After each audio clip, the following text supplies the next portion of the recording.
Whew, thank you. I have this idea that every person deserves the right to be themselves. Simple, right? Certainly should be. But for some, this doesn't come so easily. I'll use my family's experience as an example. So just over 12 years ago, my husband Chris and I were expecting our first child, and we decided that we would forgo finding out the biological sex before birth. Why? Well, obviously, we wanted the ultimate surprise. Would our baby have a penis or a vagina? Would they like trucks or dolls? Pink or blue? Will they make $1.79 for the same job?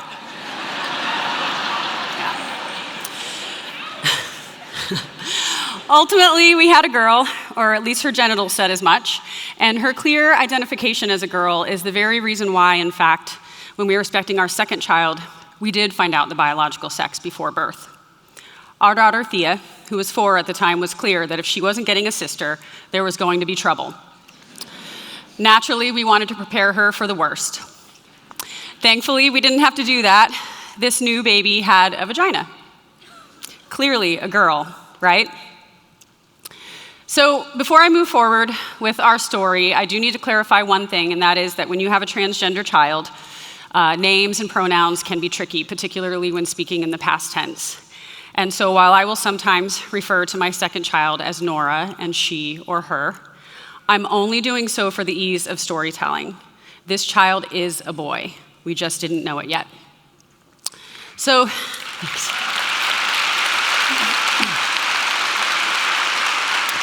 So starting at about the age of 3, Nora began to act out with an anger and an intensity that we were simply unprepared for. She also began to pretend to be a boy, but only at home, and if we ever shared this with anyone outside the home, she was livid. Now, Chris and I thought the pretend play was pretty cute because the boy alter egos were usually much less angry and more composed than our 3-year-old. She also began to reject all things feminine, whether that be clothing, hairstyle, toys, you name it. And again, we were okay with this exploration. We are liberal-minded Portlanders, after all. You're not going to put my kid in a box. We thought, hey, we've got a tomboy. But then the question started. So girls have a vagina and boys have a penis. Do boys always have a penis? So this, again, she's 3, and this question came after we had read a book together called It's Not the Stork, and one of the things that this book explains is the differences between so-called boy bodies and girl bodies, and my 3-year-old was looking to me for exceptions. How do I make my body become a boy's body? Mommy, why didn't you grow me into a boy? And then the acting out got worse, much worse, hitting, punching, scratching, kicking, lashing out at all of us at every turn, even the dog. This child had complete meltdowns. We called them storms, multiple times per day, every day. She flat out refused to cooperate with the most basic requests.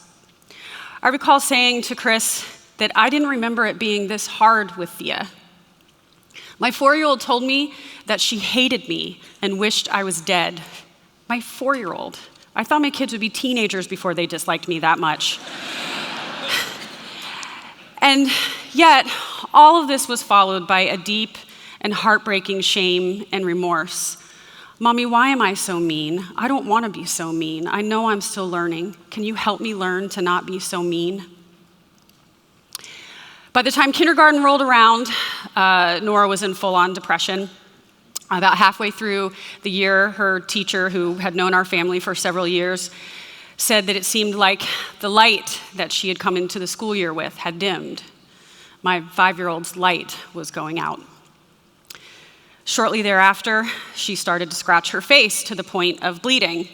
Our pediatrician and 2 separate allergists were perplexed. They said there were no signs of allergies or dermatitis. Could this be stress, they asked? So finally, after 2 years of clear identity struggle, we sought the help of a therapist, particularly a therapist that specialized in gender dysphoria, the distress that a person feels when their biological sex and gender identity seem to be out of alignment.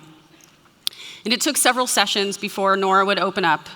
But once she did, it became clear how much this kid was suffering. She told our therapist that she hated herself because she was weird. My 5-year-old hated herself. No person should ever have to feel that way, and certainly no 5-year-old. Thankfully, on February 23rd, 2016, everything changed. Nora met a kid just like her, was the same age, was born a biological female, was beginning to present to the world as a boy. And when the child's mother introduced herself and said, my child was born a girl and wants to be a boy, Nora lit up, practically jumped on her and said, I want to be a boy too. Now, this wasn't something that was shared with other people, especially not a complete stranger.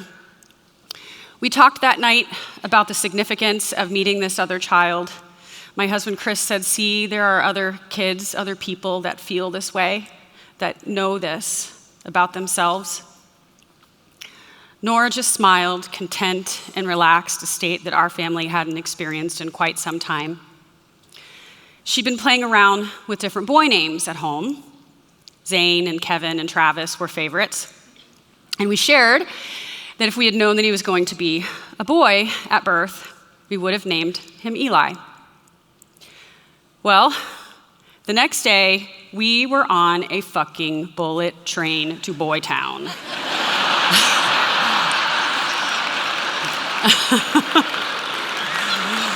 Yeah, this train was unstoppable. That day, without asking us, without telling us, our kid started introducing himself as Eli. And suffice it to say that that 48-hour period was the most terrifying of mine and Chris's lives, but not Eli's.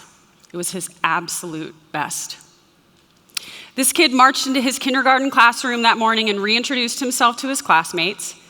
And when he did, instead of speaking with his shoulders down, in a soft voice and looking at the floor, as Nora would have, he stood tall and he spoke loud and proud, and he looked directly at his classmates.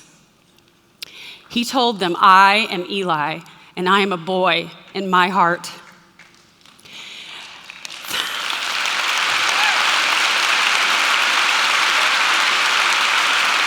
Thank you.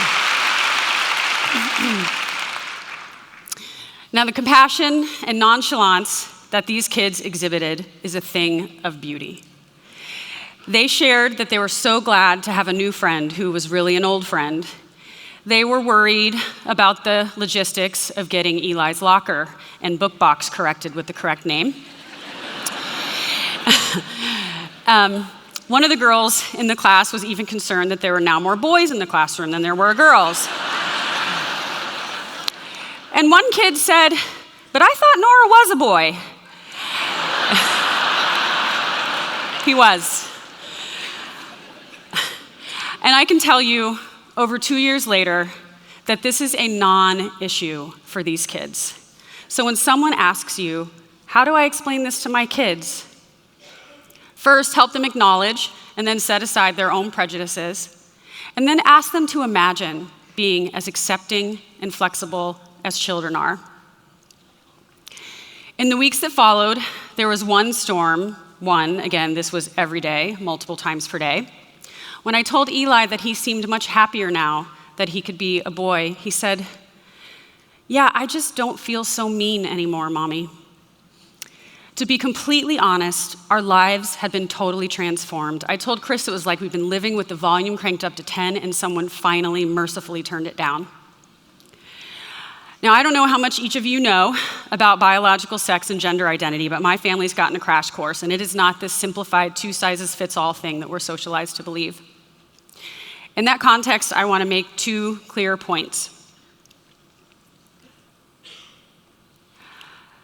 Number 1, having a gender identity that differs from your physical body isn't a choice, okay? This is no choice.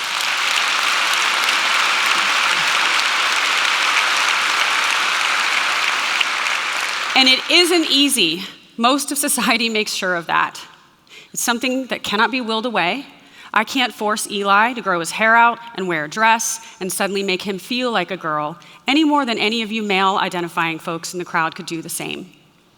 If you don't believe me, ask yourself when you decided on your gender. Could you just choose otherwise? Number 2, the statistics are terrifying. Fewer than 10% of the homeless population, of the general population, identifies as LGBTQ, and yet more than 40% of homeless youth identify as LGBTQ. This is because they are routinely kicked out of their homes for being who they are, for being who they cannot change, and yet living on the street is more appealing than living a lie. A full 63% of trans people have been bullied, evicted, physically or sexually assaulted, have lost jobs, or have experienced homelessness, or have been denied medical treatment even, as a result of their being trans. And yet, they're persistent, consistent, and insistent as to who they are. Again, not a choice. This may be the single most important thing I will ever say, so please listen. 41 of transgender kids that go through their experience without the support of their families and communities attempt to end their lives. 41%. As a parent, when you're faced with a statistic like that, your choice has been made. You support your kid, plain and simple. It is the easiest thing to do, and it is literally your first job as a parent.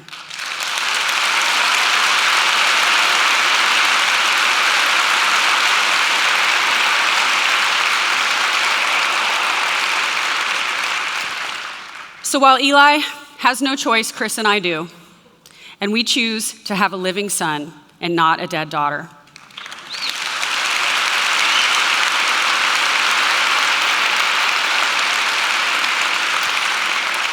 Since Eli has socially transitioned, I tell anyone who will listen about his story because I love my kid and he has courageously fought his way to happiness, and I want to celebrate that. And because I believe in my heart that if others know what life is like for these kids, then maybe I can open some hearts and minds and in turn create a safe space for my son to be who he has always known he is. But this is beyond me, and this is beyond Eli. Every transgender person deserves the right to be themselves, to live without fear and without judgment, to know that they are valued and seen and important. My ask is that you honor this sentiment, that you help carry forward my idea. To do so, we must all be allies. So, what does it mean to be an ally to the transgender community? I hope you're thinking. You're in luck, because I came with answers. The first thing you need to know as an ally is that much of what we've been socialized to believe is simply inaccurate. To start, biological sex and gender identity are not the same, okay? They are two completely separate and distinct human characteristics. Biological sex, now I'm greatly oversimplifying here, but this represents your body, the parts that you're born with, and gender identity, this is an inherent sense of self. It's who you are, and it is distinctly separate from your body. Yet it also has a biological basis. In fact, research shows that gender identity is developed in the brain, and it does so at a separate time in utero than our biological sex characteristics develop. So to be clear, I know myself to be female, and it isn't because of my body, and it's not because of who I love, and it's not because of my clothing or hairstyle choices. It is because I have a developmentally defined sense of who I am, and each of you do too. And while most of the time these two characteristics are in sync, they are not inextricably tied to one another. And their being out of sync, while less common, is still normal.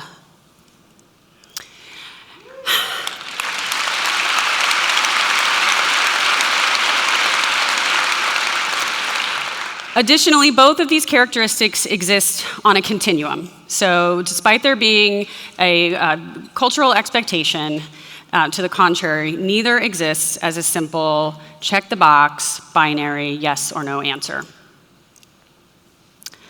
So speaking of gender identity pronouns, we've got to work to get these right. If you're not sure, just ask, what are your pronouns? If you mess up, apologize quickly and sincerely, move on, and get it right the next time. Confidentiality.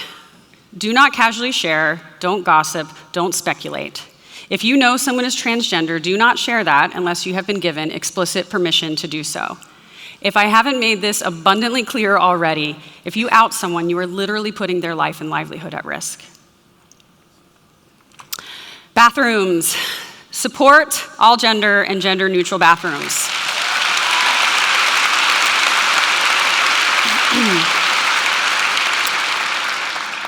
Bathrooms can be a source of extreme anxiety for transgender people. This was certainly the case for Eli. He had 3 months of bathroom accidents at school after his transition because of his anxiety around the bathroom.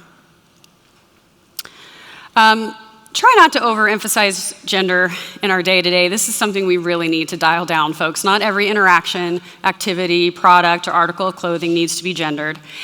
And if any of you expectant parents out there were thinking of throwing one of those gender reveal parties that have become so popular, take my sage advice and at least call it a biological sex reveal party.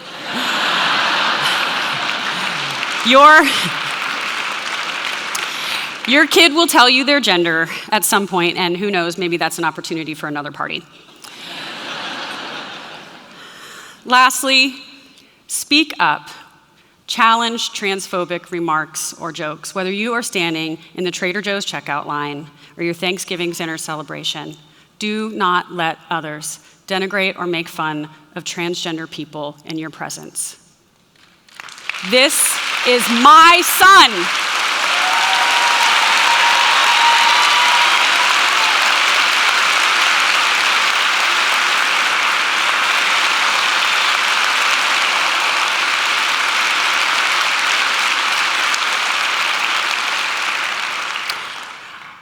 I urge each of you here today, do not be a passive ally. Be active, be empathetic, be those kindergartners, because every person deserves the right to be themselves. Thank you.